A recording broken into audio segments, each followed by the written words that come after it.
A wounded horse is found on the tracks in the middle of a storm. What seemed like a common rescue reveals secrets so deep that no one was ready to face them. Rain of Redemption. The rain relentlessly battered the rooftops of Horizon Ranch, recently acquired by businessman Michael Thompson in the foothills of the Blue Ridge Mountains, Virginia. Through the large window of his rustic office, he watched, almost hypnotized as the drops ran down the foggy glass. The ancient wooden floorboards creaked beneath his feet, while his lost gaze wandered over the landscape, obscured by the storm. Finally, peace, he murmured to himself, pouring another finger of whiskey. At 45, Michael carried on his face the marks of someone who had lived intensely. Grey hair at his temples contrasted with his penetrating green eyes, which always seemed to be searching for something beyond the horizon. After 2 decades leading Thompson Tech, the technology company he had helped transform into an empire, Michael felt he needed to step away. The endless meetings, difficult decisions, and commitments that consumed his nights and weekends had taken a high toll. His marriage to Barbara hadn't survived. His children, now teenagers, seemed like strangers he met sporadically. The ranch represented his fresh start, his escape, although he still wasn't exactly sure what he was escaping from. A lightning bolt cut across the sky, illuminating the entire property for seconds. That's when he noticed something different.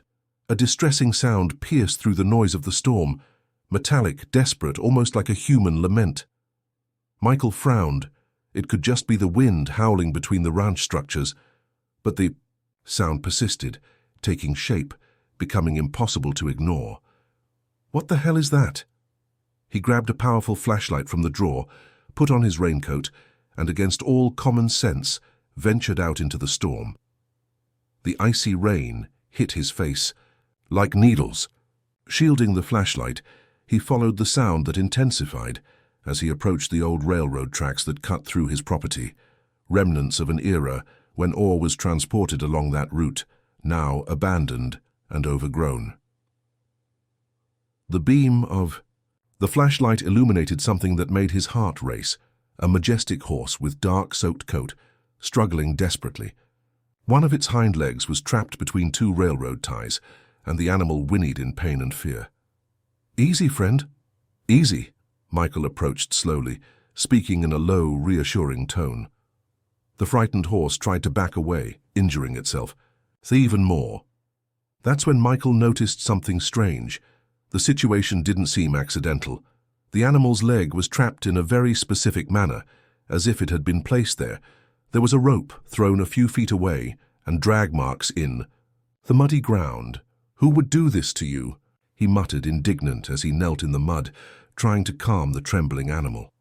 For several minutes under the merciless rain, Michael worked to free the horse, running a real risk of being struck by its powerful hooves.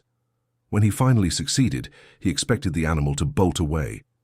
Surprisingly, the horse remained there, trembling, looking steadily at its savior with eyes that seemed to thank him. "Come on, big guy. Let's get you somewhere dry." Michael led the limping animal to one of the ranch stables. Under the flashlight's beam, he examined the recent injuries, but what truly disturbed him were the old scars, thin, regular marks that spoke of systematic mistreatment. One particularly disturbing mark resembled a rope burn on the animal's neck. "Who did this to you?" he asked, running his hand over the horse's damp coat. The animal whinnied softly, as if it understood. That night, Michael improvised a bed in the stable. He couldn't sleep in the main house knowing the injured animal was alone. As he watched the horse finally fall asleep, something awakened within him, a determination he hadn't felt in years. By morning, the storm had ceased. The rising sun illuminated the mountains, creating a spectacle of colors that contrasted with the tension of the previous night. Michael woke up with a sore neck, and his eyes immediately met those of the horse, which was watching him attentively. "Good morning, buddy. Let's take care of you." If this story interested you, don't forget to subscribe to our channel and hit like. Tell us what city you're watching from. We continue. The first ray of morning sun found Michael on the phone, urgently seeking a veterinarian who could handle an emergency case. His voice carried the authority from his CEO days, leaving no room for refusals. "Dr. Adams? Michael Thompson, I need you to come to Horizon Ranch as soon as possible. It's an urgent case." Michael hung up and returned to the stable, where the horse rescued the night before observed him with a mixture of distrust and curiosity. He approached slowly and extended his hand. "I'll call you Brave," he decided, as the animal allowed his touch, "because that's what you are." Dr. Marcus. Adams arrived shortly after 9. He was a man in his 60s with white hair and skin marked by the mountain sun. He had the reputation of being the best veterinarian in the region, and more importantly, the most discreet. "So, you found this animal trapped on the tracks during the storm?" he asked, while carefully examining Brave's legs. "Exactly, but it wasn't an accident." Michael pointed to the marks. "Someone put him there deliberately." The veterinarian frowned, continuing the examination in silence. His experienced fingers moved over the animal's body, stopping at the old scars. "This horse has suffered systematic abuse," he commented gravely. "These marks are consistent with whippings and prolonged restraints." "Can you identify the breed?" "It's a purebred Lusitano, no doubt. High-value animal. Must have been bred for competitions." Marcus continued the examination, moving to the horse's neck. That's when something caught his attention. He took a small device from his pocket and passed it over a specific area. "There's a subcutaneous microchip," he announced with surprise.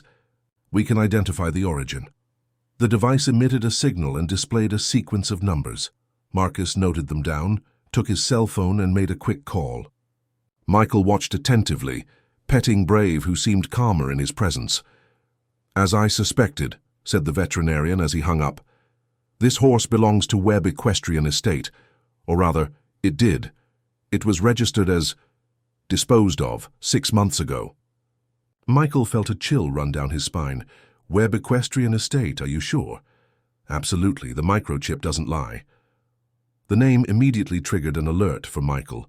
Webb Equestrian Estate belonged to Richard Webb, a businessman in the equestrian sector known for breeding champions.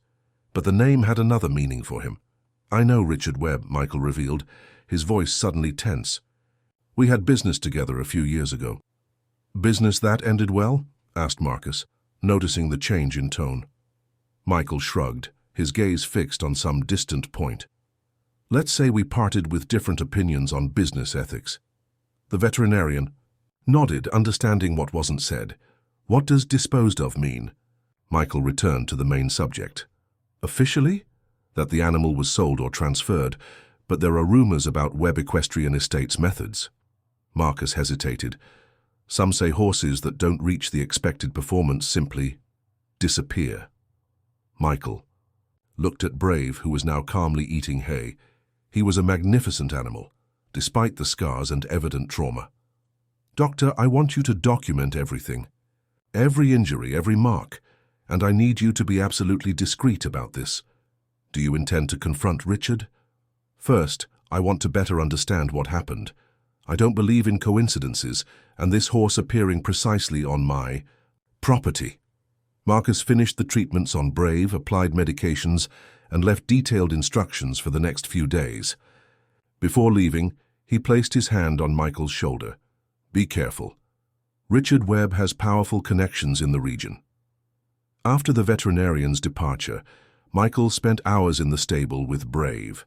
Something in the silent dignity of the animal deeply moved him. "Who did this to you, friend?" he murmured, observing the scars. "And why?" He decided that the next morning he would visit Webb Equestrian Estate. If there was a logical explanation, he wanted to hear it. But deep down, he already suspected that this story was just the beginning of something much larger and darker. When night fell, Michael returned to the main house. As he crossed the garden, he had the disturbing sensation of being watched. He stopped and scrutinized the darkness beyond the fence, but saw nothing except the swaying of trees in the wind. Still, the discomfort persisted. Inside the house, he opened his laptop and typed Webb Equestrian Estate in the search bar. The first pages showed only reports of award-winning horses and luxurious social events.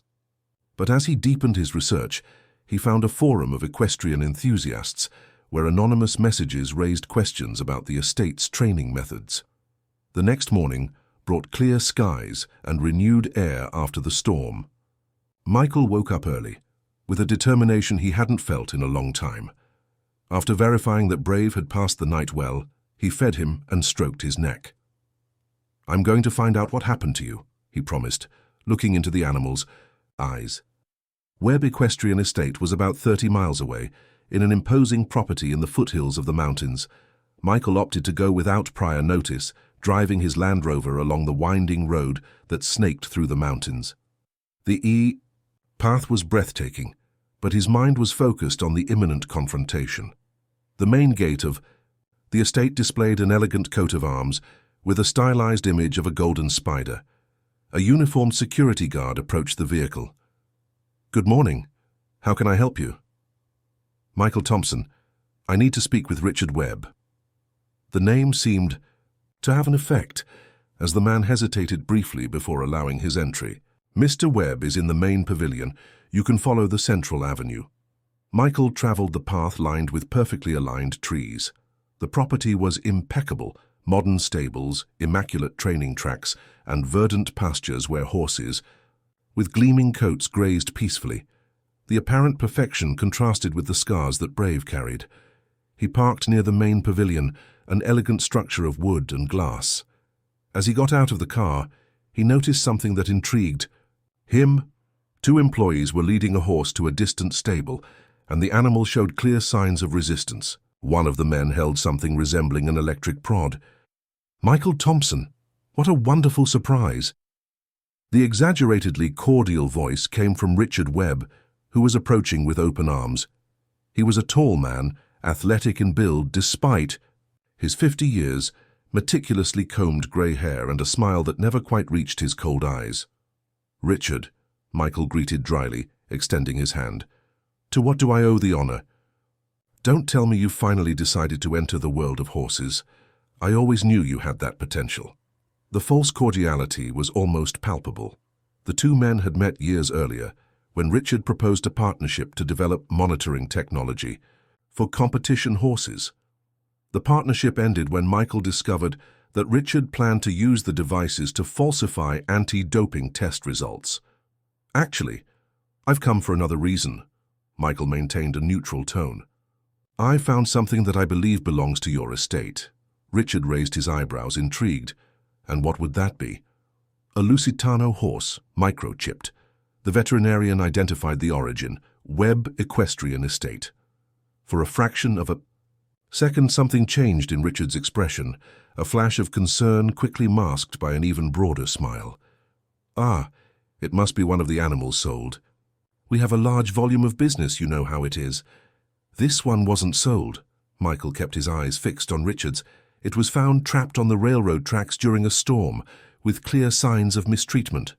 Richard's smile faltered briefly. "Absurd. Our animals are treated like royalty. The microchip doesn't lie, Richard, neither do the scars." Richard seemed to recalculate his strategy. He placed his hand on Michael's shoulder in a falsely friendly gesture. "Come, let's talk in my office."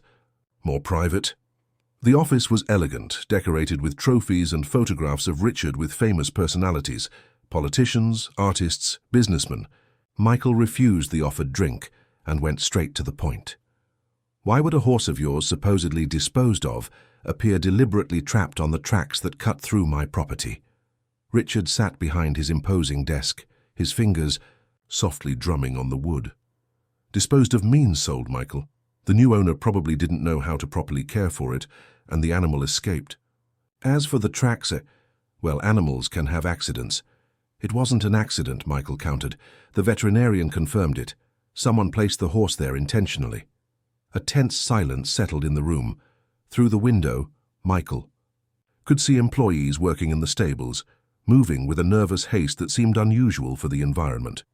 "What exactly are you insinuating?" Richard finally asked, his tone now less cordial. "I'm not insinuating anything. I'm asking directly. What happens to the horses that don't meet your expectations?" Richard rose slowly, his smile completely gone. I think our conversation is over, Michael. If you found a lost animal, congratulations on your act of charity, but don't come to my estate with unfounded accusations. The horse had your microchip, Michael insisted, also standing up. Many of our animals are sold with the original microchips.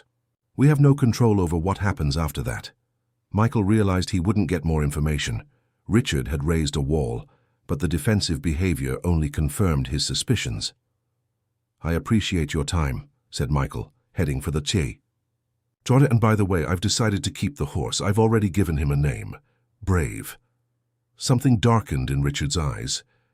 As you wish, but be careful, Michael. Life in the country can be dangerous for those who aren't accustomed to it.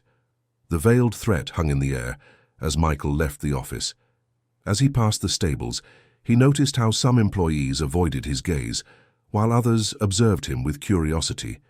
At one point, he crossed paths with a young handler who gave him a look that seemed to contain some message. Back at Horizon Ranch, Michael found signs that someone had been there during his absence. The door to the stable where Brave was housed showed marks that weren't there before. The horse seemed agitated. Near the stable, stuck in the damp earth, was a small piece of paper. Michael picked it up and read the handwritten message, "Stop investigating." The message, "Stop investigating," didn't intimidate Michael. On the contrary, it increased his determination. In the following days, he reinforced the ranch's security, installing discreet cameras at strategic points on the property. Brave was recovering gradually, responding well to the veterinarian's care and the constant attention he received. It was Thursday when the doorbell of the main house rang. Michael wasn't expecting visitors. On the intercom screen, he saw a young woman, approximately 30 years old, brown hair tied in a ponytail, and a determined expression. "Can I help you?" he asked through the intercom. "My name is Laura Mitchell. I need to speak with you about the horse you rescued." Michael hesitated. His suspicion heightened after the anonymous message. "How did you know about the horse? Please, it's important. I'm risking a lot by coming here." Something in the urgency of her voice convinced him. Michael opened the gate but remained alert, with his cell phone ready to call for help if necessary. Laura entered, carrying a worn backpack. Her watchful gaze surveyed the environment before settling on Michael. "Sorry for showing up without warning. The matter is too delicate for phone or email." Michael led her to the porch, where they could talk privately, but he would still maintain a clear view of the surroundings. "How did you know about Brave?" he asked directly. "Brave? Is that what you called him?" A slight smile appeared on her tense face. "Appropriate." Laura opened her backpack and took out a laptop. "I'm an animal rights activist and biologist. For 2 years I've been monitoring Webb Equestrian Estate after receiving anonymous complaints." She opened a digital folder full of meticulously organized files. "These are proofs I've collected. Photographs of mistreated animals, veterinary reports, testimonies from former employees." She hesitated briefly. "What I'm about to show you may be disturbing." Michael nodded, preparing himself. Laura opened a video file. The images, apparently recorded with a hidden camera, showed an isolated stable in what Michael recognized as a remote area of Webb Equestrian Estate. Their horse was being subjected to training that more closely resembled torture, forced to remain in painful positions while a trainer applied electric shocks to correct postures. "My God," muttered Michael, feeling his stomach turn. "This is just the tip of the iceberg," said Laura, her voice trembling with contained emotion. "Richard Webb has created a perverse system. The horses are pushed beyond their limits for extraordinary performances. Those that respond become champions, generating millions. Those that fail are disposed of," completed Michael, remembering the word used in Brave's file. "Exactly. But dispose of has different meanings depending on the animal's value. Some are sold at low prices to smaller farms. Others simply disappear." Michael thought of Brave, of the scars that marked his body. "Why did they come after the horse I rescued?" "Because he's special," replied Laura, opening another file. "This is Shadow Warrior, his official name. He was one of Webb's biggest investments. Animal of impeccable pedigree, imported from Portugal for a fortune. He was destined to be the great champion of the season, until he began to show resistance to the training methods. The photos showed Brave in his days of glory, majestic, imposing during an international competition. A horse that resists training damages the reputation of the method. Webb couldn't allow other breeders to know that his system had flaws. Then why didn't they eliminate the animal? The question came out with difficulty. I believe they tried, replied Laura, her gaze meeting Michael's. But Shadow, or Brave as you call him, is exceptional. He survived, and now he can be the proof we need. Michael stood up, walking to the porch railing. The sun was beginning to set, casting a golden light over the ranch fields. In the distance he could see the stable where Brave was resting. How did you know he was here? I have sources inside the estate. A young handler, Caroline, risked everything to let me know that Shadow had survived and been found. Michael remembered the young woman who had given him a meaningful look during his visit to the estate. What exactly do you want from me, Laura? Your help to expose all of this, she answered, closing the laptop. Richard Webb has powerful connections. I tried to report him officially twice and both processes mysteriously disappeared. We need a different strategy. Why do you think I'll succeed where you failed? A sad smile appeared on Laura's lips. Because you have what he wants back, and because you have resources and influence that I don't have. Silence settled between them, broken only by the distant sound of a whinny, Brave calling as if he knew they were talking about him. I'm putting you in danger by coming here, continued Laura, but I have no choice. There are more lives at stake than you imagine. Michael studied the young woman's face, looking for signs of manipulation or falsehood. He found only sincere determination and exhaustion. Remember the message you received, she added. They won't stop. The question is, will you? Michael's response was interrupted by the sound of a car approaching rapidly. Both turned to see a dark vehicle braking abruptly near the gate. They found me, whispered Laura, panic visible in her eyes. I need to get out of here. If this story interested you, don't forget to subscribe to our channel and hit like. Tell us what city you're watching from. We continue. Quick, through the back. Michael grabbed Laura's arm, leading her through the house to a side door that opened onto a small orchard. Go that way, around the stable, and leave by the trail that leads to the creek. There's a secondary road, 500 yards away. My files, she protested, grabbing her backpack. Leave them with me, now go. As Laura disappeared among the trees, Michael quickly returned to the porch, composing himself. The car was now parking, and from it emerged a familiar figure. Fiona Lewis, his former supply coordinator at Thompson Tech. Michael relaxed slightly but remained alert. Fiona had been one of the most competent employees he'd ever had, but her unexpected visit right at that moment was at least curious. Fiona, what a surprise, he greeted, descending the porch steps to receive her. The woman, 40 years old, black hair and elegant framed glasses, smiled nervously. Sorry for showing up without warning, Michael. I tried to call, but you didn't answer. Michael checked his cell phone and saw 3 missed calls.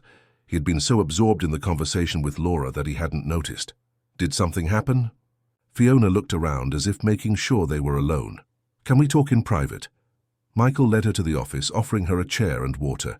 Fiona took a long sip, visibly tense. I'm working at Mineral Vet now, the company that supplies supplements to horse farms, she began. And I found something disturbing. Michael leaned forward, suddenly interested. Mineral Vet was one of the largest suppliers of specialized veterinary products for competition horses.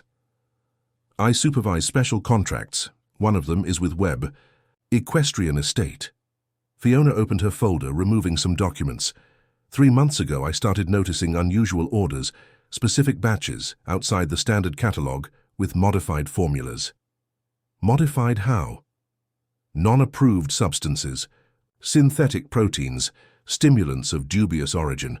She slid a report across the desk. This is restricted, Michael. I'm risking my job. Michael examined the documents, recognizing Richard Webb's signature on the special orders. Why did you seek me out? Fiona adjusted her glasses, uneasy. Last week, a laboratory employee approached me. He said some of these compounds are being used in clandestine tests. They improve performance in the short term, but cause irreversible damage to the animals over time. Michael thought of Brave and his inexplicable scars. And today, continued Fiona, I received an alert that someone was investigating our records, specifically those related to Webb Equestrian Estate. Richard? No, Fiona hesitated. Someone from the Equestrian Control Commission. I was worried that you might be involved somehow. I heard rumors that you rescued a horse from the estate. Michael's phone vibrated, a text message from an unknown number. I'm safe. Trust her. L. Laura had found a way to confirm that Fiona was trustworthy. Michael relaxed slightly. Fiona, I need to show you something. He led her to the stable where Brave was resting. The animal, now more recovered, approached when he saw Michael. Fiona observed the visible scars with horror. This is Brave, or as he was known before, Shadow Warrior, the champion who disappeared, murmured Fiona, recognizing the animal. Michael, this is much more serious than I imagined. Back at the house, Michael explained what he had discovered with Laura's help. Fiona listened attentively, occasionally, adding information that connected more dots. The adulterated supplements are just part of the scheme, she explained. Richard gained the trust of important breeders by promising extraordinary results. The method includes not only intensive training, but also these unapproved substances. And when the side effects appear? Asked Michael. The animals are quietly replaced. The owners receive plausible explanations about health complications or accidents. Some of the most valuable horses are kept in secret facilities for breeding, even after being declared unavailable. Michael walked to the window, watching. The sun set behind the mountains. The situation was more complex than he had initially imagined. There's one more thing, added Fiona, removing another document from her folder. This is the record of a business partnership. One of the silent investors in Webb Equestrian Estate is Senator August Morrison. Michael immediately recognized the name. August Morrison was an influential politician, chairman of the Sports Commission, in the Senate. That explains how the processes against the estate disappeared, he concluded. Exactly. And it also explains why we need a different strategy. Fiona closed her folder. Michael, we can't trust the official channels. Michael's phone vibrated again. This time, it was a notification from his security cameras. An unknown vehicle was slowly circling the access road to the ranch. I think we have company, he said, showing the screen to Fiona. At that moment, the landline rang. Michael answered, putting it on speakerphone. Michael Thompson? A male voice, deliberately distorted. Who's speaking? A concerned friend. I suggest you return what doesn't belong to you and stop asking inconvenient questions. Certain doors should remain closed.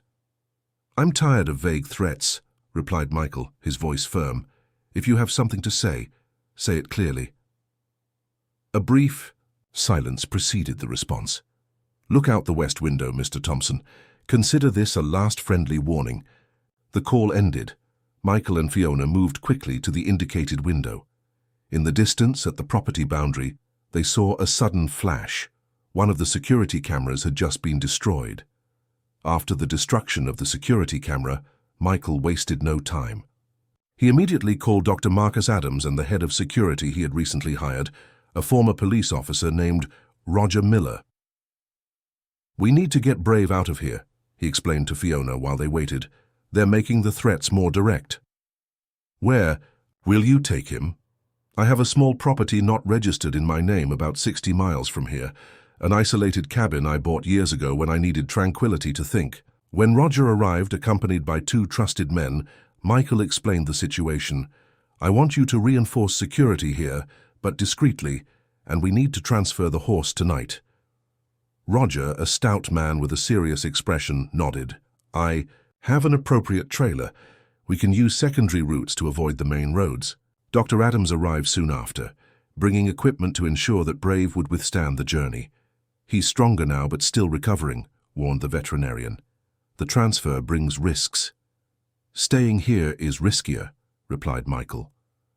While the preparations were being finalized, Michael received another message from Laura. We need to meet tomorrow. I have a plan. Coordinates attached. When night fell completely, the operation began. With the trailer prepared and Brave sedated for the journey, they departed silently along the dirt road that cut through the back of the property. "You're not coming?" asked Fiona, seeing that Michael remained. "No. If they're watching, they would notice my absence. I need to be here acting normally." Fiona hesitated, concerned. "Be careful. Richard Webb is not someone who accepts defeats easily." "Neither am I," replied Michael with a tense smile. After the group's departure with Brave, Michael returned to the office and spent hours analyzing the documents that Fiona and Laura had shared. The plot was more complex than he had initially imagined, involving not only animal mistreatment, but competition adulteration, bribes, and a protection network that reached high spheres of power. At dawn, Michael set out to meet Laura at the IE indicated coordinates, a small cafe in the neighboring town. He deliberately chose his most eye-catching car, wanting to be seen leaving. If they were watching, let them follow him. The cafe was discreet and welcoming. Laura was already waiting for him at a table in the back, accompanied by a man of approximately 40 whom Michael didn't know. "This is Mark Santiago," Laura introduced, investigative journalist for Truth Exposed Portal. Mark extended his hand. "I've been following your work in the technology area for years, Mr. Thompson. I never imagined we would meet under these circumstances." "What has Laura told you?" "Enough to understand. That we're facing an explosive story," replied the journalist. "But we need concrete evidence and a dissemination strategy that won't be blocked by Webb's network of influence." Michael nodded, understanding the challenge. Brave is safe now. "But we need more than a mistreated horse to bring down this scheme." Laura leaned over the table, lowering her voice. "That's why we developed a plan. Mark has contacts in an international animal protection network, and I managed to get something crucial." She slid a flash drive across the table. "The handler. Caroline risked everything to get this. These are internal records of the estate, disposal lists, training protocols, and something even more valuable, recordings from the internal cameras over the last 3 months. Michael took the device, impressed by the risk the young handler had taken. "Is this enough?" "Almost," replied Mark. "But to ensure the necessary impact, we need something more. A public event that cannot be ignored or suppressed." "What kind of event?" "A live broadcast," explained Laura, her eyes shining with determination.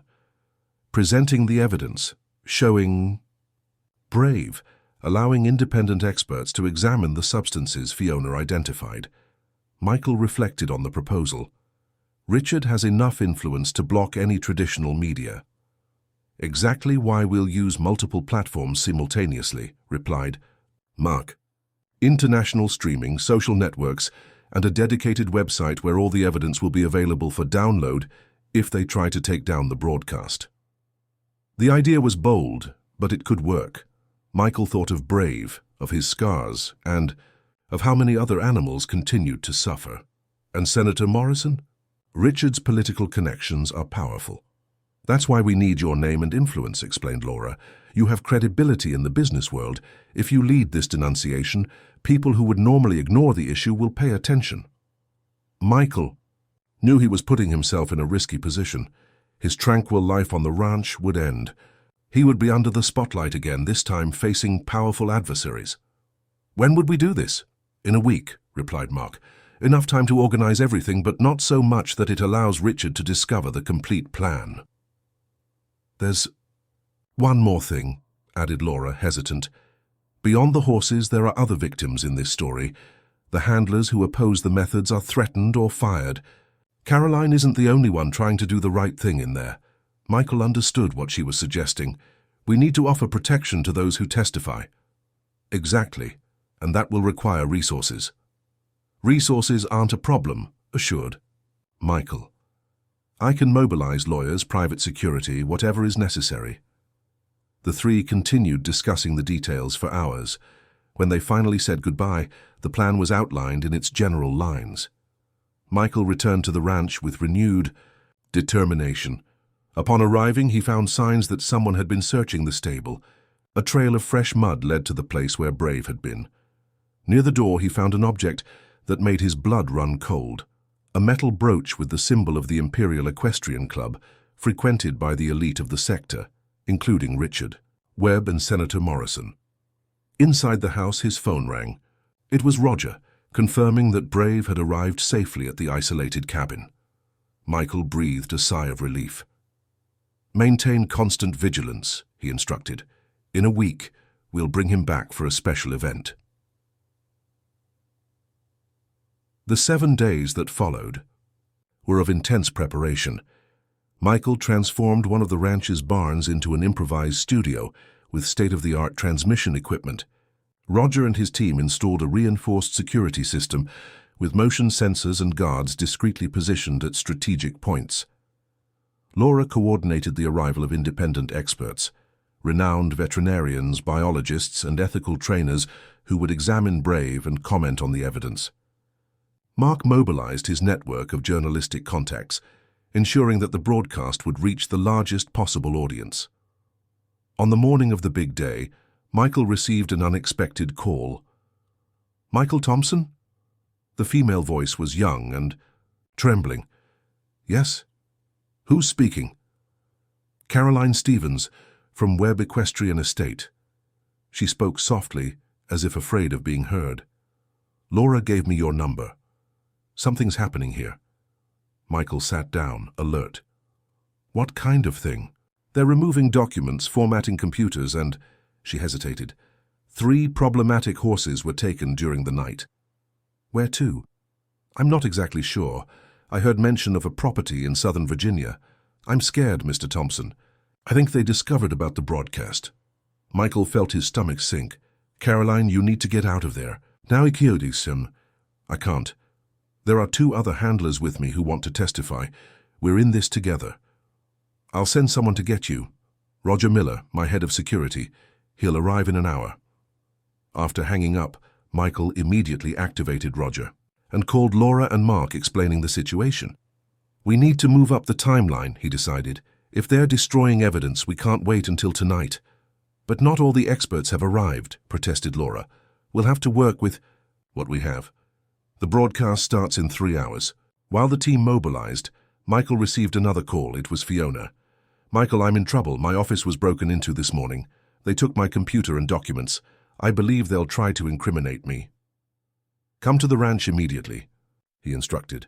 "We'll be live in a few hours." As the moment of broadcast approached, the tension increased. Roger managed to rescue Caroline and 2 other handlers from the estate, bringing them safely to the ranch. Brave was transported back, escorted by security guards. Veterinarian Dr. Adams arrived to supervise him.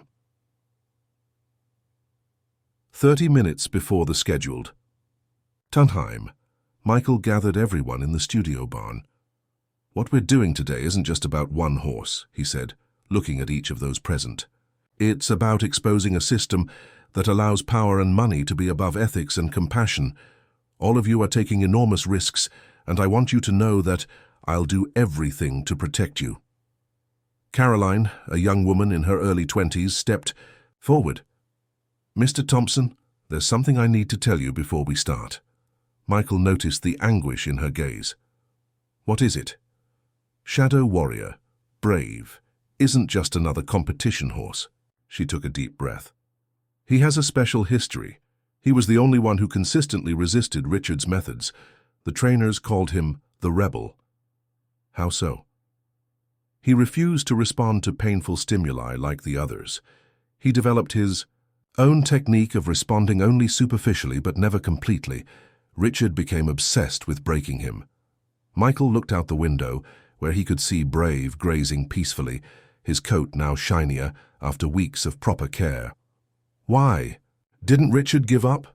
"Because Brave carries a rare, practically extinct bloodline. His DNA is extremely valuable for breeding. When they realized they couldn't tame him for competitions, they decided to use him only for breeding. But he resisted that too," completed Laura, who had joined the conversation. Caroline nodded. "He attacked anyone who tried to restrain him for collection. That's when Richard ordered his disposal.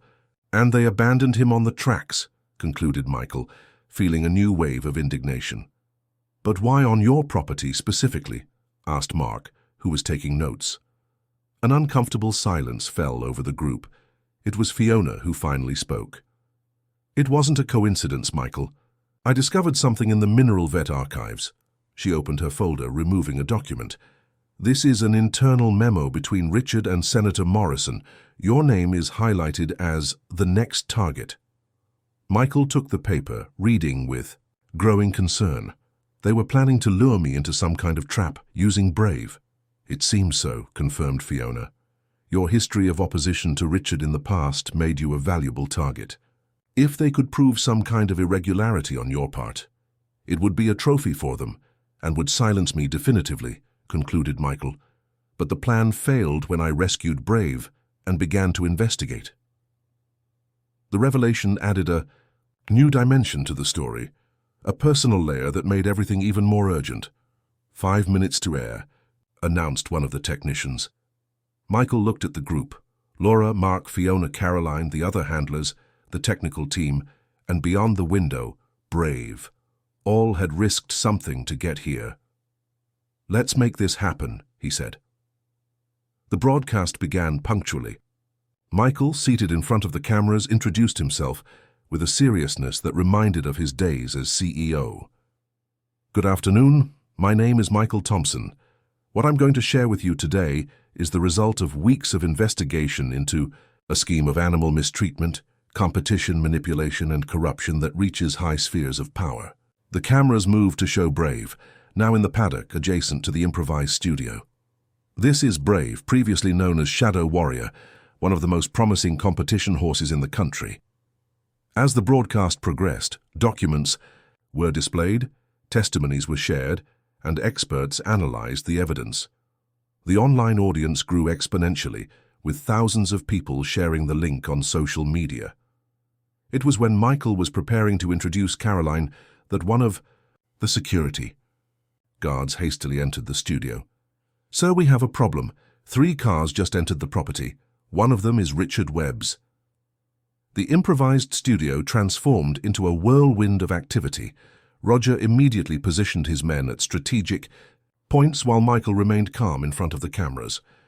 "It seems we have unexpected guests," he said without losing his composure. "Richard Webb, the owner of Webb Equestrian Estate, has just arrived at my property. Perhaps he wants to give his version of the facts." Mark whispered to the technicians, "Keep recording, no matter what happens." Michael made a discreet gesture for Caroline and the other handlers to move away from the cameras. Laura positioned herself next to Brave, who seemed restless, as if he sensed the tension in the air. The door to the studio barn opened violently. Richard Webb entered, followed by 2 intimidating-looking men and, surprisingly, by Senator August Morrison, whose normally affable face in political advertisements now displayed an expression of contained fury. "What circus is this, Thompson?" vociferated Richard, initially ignoring the cameras. When he noticed the broadcast, he hesitated momentarily. Michael rose calmly, confronting the newcomers. "Welcome, gentlemen. You're participating in a live broadcast to more than 50,000 viewers so far. Perhaps you'd like to explain why. How you invaded my property?" Richard took a step back, his visible arrogance giving way to calculated caution. Senator Morrison, more experienced in public situations, quickly took control. "Michael," he smiled forcefully, "I believe there's been a terrible misunderstanding here. As a representative of the Sports Commission and defender of animal welfare, I came personally to verify these concerning allegations." Mark seized the opportunity, directing a camera specifically at the senator. "Senator Morrison, could you then explain your participation as a silent investor in Webb Equestrian Estate, according to documents we have in hand?" The politician visibly paled. Richard, realizing the situation was spiraling out of control, changed tactics. "This animal," he pointed to Brave, "is registered property of Webb Equestrian Estate. It was stolen, and I demand its immediate return." Michael smiled, anticipating this move. "Curious that you mentioned that." He gestured to Fiona, who approached with a folder. We have here the official record showing that Shadow Warrior was officially declared as disposed of 6 months ago, without specification of sale or transfer. According to current legislation, an abandoned animal can be legitimately rescued. Dr. Marcus Adams approached the cameras. As the veterinarian responsible for the initial care, I can confirm that this animal presented clear signs of systematic mistreatment and deliberate abandonment, constituting an environmental crime according to the law. Richard advanced threateningly toward Michael, but was restrained by one of Roger's security guards. "You don't know who you're dealing with, Thompson," he hissed. "On the contrary," replied Michael, maintaining his calm, "I know exactly who I'm dealing with. A man who built an empire on the suffering of innocent animals and the corruption of a traditional sport." At that moment, Caroline stepped forward, positioning herself in the camera's field of vision.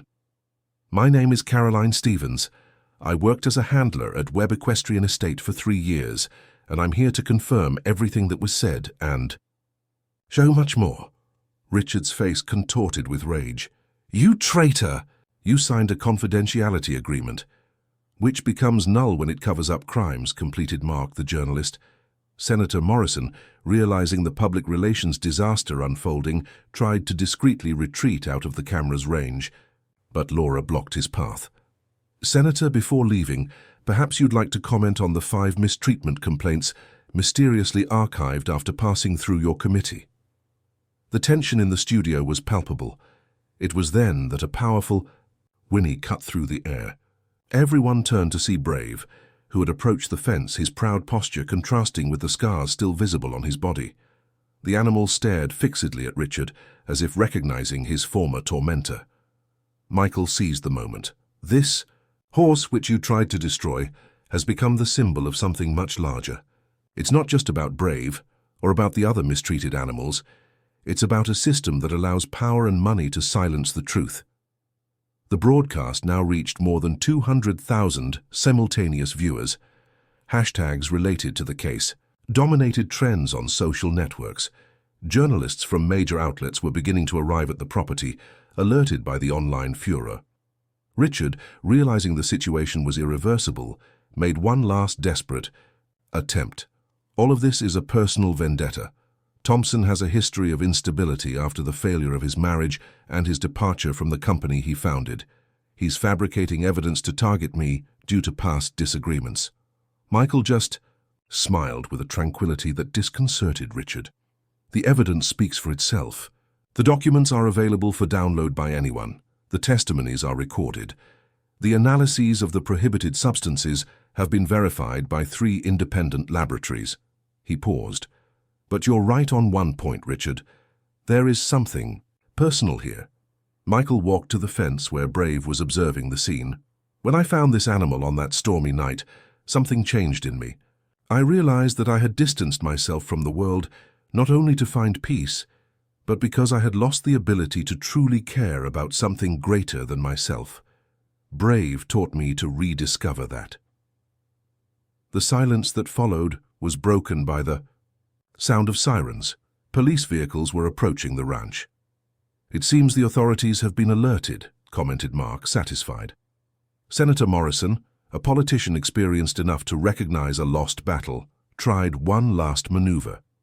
"Michael, I've always admired your intelligence. I'm sure we can reach an agreement that benefits everyone, perhaps an official investigation led by trusted people." "The investigation is already happening, Senator," interrupted Michael, "live for hundreds of thousands of people, and the only thing that can benefit everyone is the truth." When the police entered the studio, accompanied by representatives from the district attorney's office, Richard finally understood the extent of his defeat. His empire, built on suffering and corruption, was crumbling before his eyes. In the days that followed, the repercussion was overwhelming. The case became a landmark in the fight for animal rights in America. Webb Equestrian Estate was closed and its horses rescued. Senator Morrison resigned from office amid the scandal. Richard, Webb and various accomplices faced criminal and civil processes. 6 months later, Horizon Ranch had transformed. Michael, with the help of Laura, Caroline, and other specialists, converted the property into a sanctuary, for horses rescued from abusive situations. Dr. Adams coordinated a veterinary team dedicated to the physical and behavioral recovery of the animals. On a sunny afternoon, Michael watched Brave running freely across the vast pasture, accompanied by other rescued horses. Laura approached, smiling. "He finally seems completely happy," she commented. "Yes," agreed Michael, "and not just him." The man who had sought isolation to escape his past now found himself at the center of a vibrant community, dedicated to a greater purpose. Brave had not only been rescued, he had unknowingly rescued Michael. In the distance, the horse stopped running and turned his gaze toward the two, as if understanding they were talking about him. For a moment, Michael could swear he saw something resembling gratitude in those deep eyes. "You know," said Michael, contemplative, "I always thought I came to the Blue Ridge Mountains seeking a new beginning. I just didn't expect it would arrive on a stormy night, trapped on old railroad tracks." Laura smiled, understanding. "Sometimes new beginnings come from where we least expect." As the sun began to set behind the mountains, painting the sky with shades of orange and purple, Michael felt a peace that transcended the simple isolation he had initially sought. It was the peace of someone who had finally found his true purpose. Brave whinnied, as if sealing that moment of mutual redemption, and galloped again across the open field, free and fulfilled, as he always should have been. If this story interested you, don't forget to subscribe to our channel and hit like. Tell us what city you're watching from.